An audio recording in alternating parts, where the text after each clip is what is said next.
Many times we read this surah and many times we explain this surah, and it is very, very important for us to understand it and to repeat it and to follow that in our lives. This surah is the surah of salvation, that how to achieve the salvation, that how we can get saved from the anger of Allah and how we can get saved from the hellfire and how we can get the mercy of Allah and the pleasure of Allah and to enter in Jannatul Firdaus in paradise in our next life forever. Ameen. This life is temporary. We are here only for the test, but our life is the next life, which is the forever. And this life is the test, the life for the test. And for example, when you go to the school and you have exam and you do exam and then you get a good result, so it means that you are going to have a success because you have a good result for your exam. So we are here in the world is examination hall. It is like exam. We are giving exam and we want to get a good result to be successful. That's why Allah said in the Quran, on the day of judgment, the people will be given their records.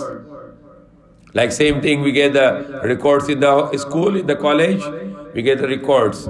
They call it transcript of records, TR, transcripts of record. And that is the record will be what maximum you can get with the transcript of record from this world? Maximum you can get a good job. You have some knowledge that you can use for business, or you can be a doctor or engineer. But this all for this life only. But the transcript of record will be given on the day of judgment. That depends on you if you are going to hellfire or you are going to paradise. What if you get the record of your actions on the day of judgment and it will be given to you in the left hand and not in the right hand? Allah said that those who will be given in the right hand, they will be successful. And those who will be given their records in the left hand, they will be losers. Now example, you on the day of judgment, you got your report card from Allah, the angel is handing over you in your left hand and you say, no, you are a failure. You failed in your exam in the world life. What you'll do now? You cry, you shout, you say, sorry Allah, forgive me, please forgive me, send me back to the world, I will follow, I will obey you. I will not do anything wrong. What will happen? Allah said in the Quran, nobody will return. Nobody can rectify anymore. That is the time here.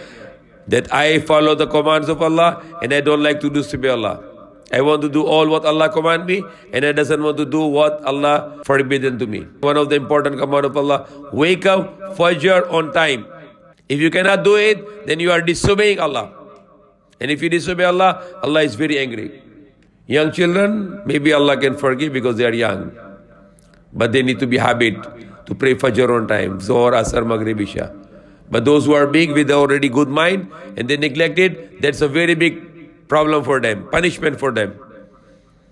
If they just ignore it and they think it is nothing, then that is something very great sin. And it is punishable it is a crime punishable in the hellfire. No one can abandon his salah intentionally. Everybody should prepare, I need to wake up Fajr on time, I need to pray Fajr on time. Imagine that if you are 18 years old, where you were before 18 years old? Where you were? You were not existing. If you are 20, where you were 20 years ago? You are not in this world anymore. Where you come from? Who made you? Who created you? From nothing. And why He made you? Just to enjoy the life, just to play the games, just to do haram things, just to obey yourself only. And forget about your Creator, why He created you.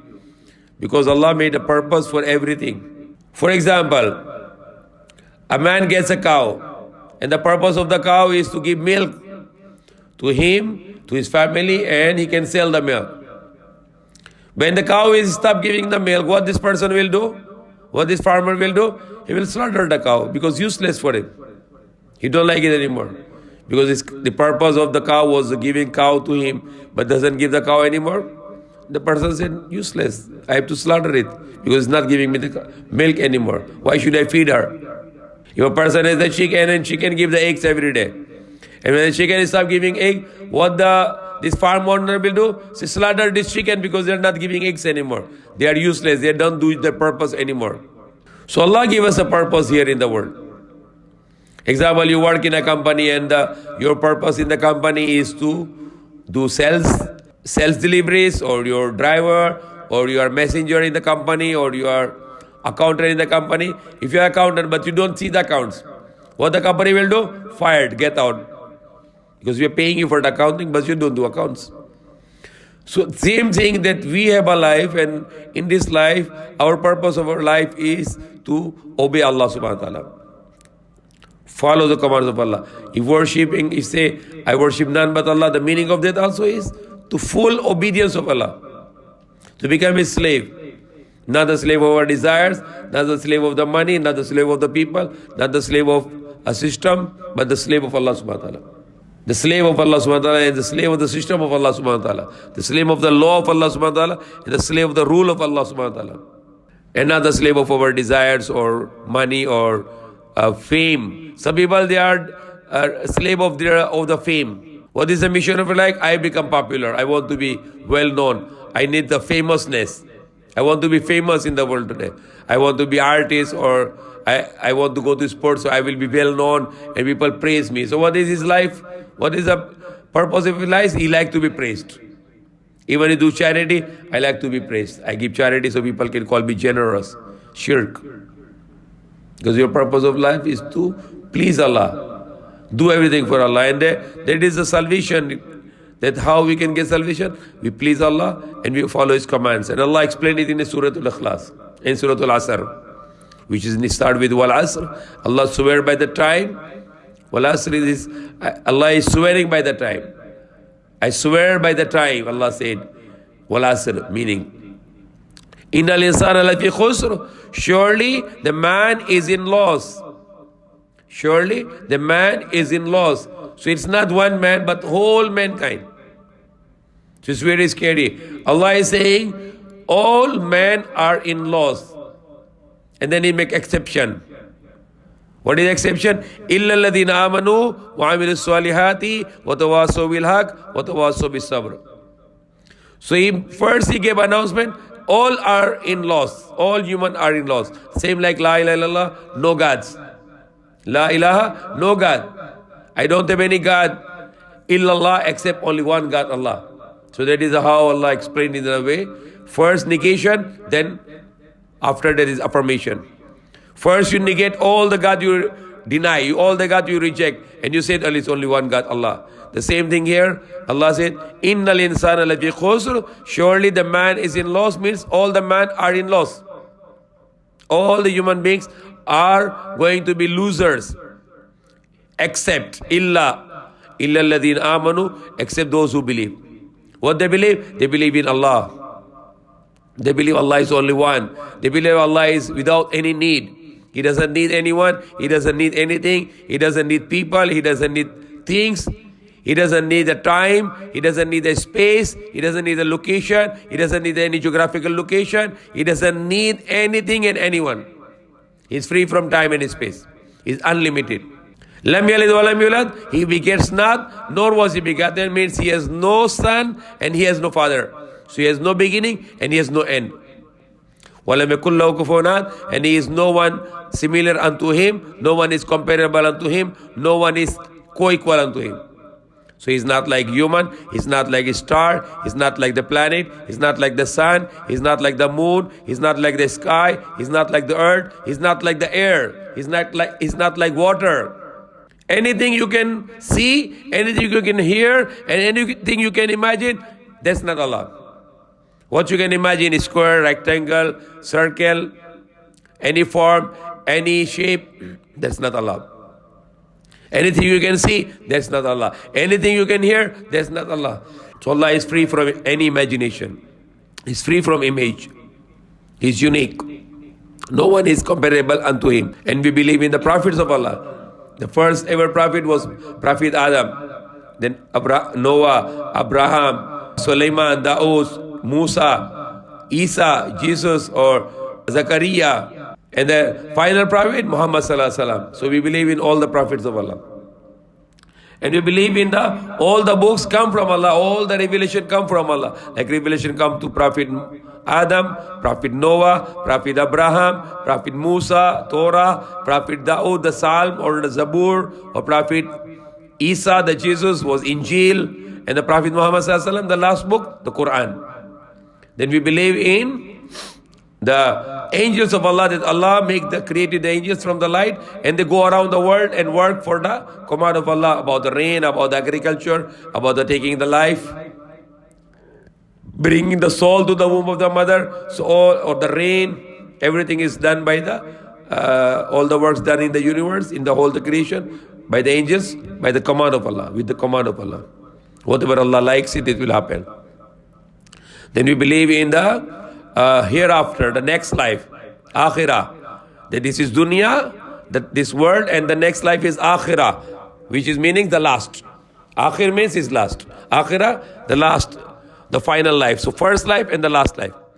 In between, the people will be taken out their soul and their body will be living in the grave, and Allah will return the soul on the body when Allah make new body on the day of judgment, and then that will be the akhirah. That will be the final life. So we live in Yawmil Akhir. We believe in a Yawmil Akhirah, the last day, the last life, forever life. Will never finish. On the day of judgment, the death will be given death. So nobody will die after death on the day of judgment. And we believe in the resurrection, Ba'ath Ba'd al-Maut. We believe in the destiny, that whatever happened to us, it's by the will of Allah. And everything is written by Allah. But of course, the people choose their way, evil or good. It's also written in the destination, predestination. That's what the people will choose. So it's the writing of the predestiny according to the choice of the people. What people will choose, then what Allah will decide, that's going to be happen. And that's already written. So beside the belief, what Allah said, إِلَّا الَّذِينَ آمَنُوا وَعَمِلُوا الصَّالِحَاتِ. And those who do good works. What are the good works? Praying 5 times a day, giving zakat, the charity, obligatory and non-obligatory charity. Praying the 5 times a day and non-obligation prayer also, which is not obligation but should be more and more prayers. And zakat, the obligatory charity, those who are eligible to do, and those who are not. And above that also the sadaqat, non-obligatory charity. And then fasting in the month of Ramadan, and also after Ramadan, the non-obligatory fasting. And the Hajj, which is obligation once in a lifetime, and the non-obligatory pilgrimage, which is Umrah. And then speaking the truth, it's a good work. Honest with your business, in your words, honest with your actions, honest in the sports, honest with everyone, it is also a good action. Honor your promise is a good action.